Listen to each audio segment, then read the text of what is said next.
I want to show you how to add a flash transition in Premiere Pro. First of all, you need to have two clips that are beside each other on your timeline. Go over to your project panel and create an adjustment layer, then drag it above your two clips. Position your playhead in between your two clips, then hold Shift and hit the left arrow key once. Now collapse the remaining layer. Now do the same for the other side. Move ahead 5 frames from the center, then collapse the remaining layer.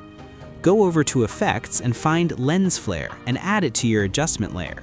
Now position your timeline slider in between your two clips, then go to Effect Controls and click the stopwatch icon for flare brightness, then set the value to 300.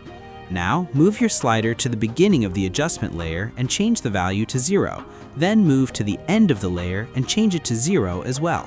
Let's solve together. Put your like and subscribe.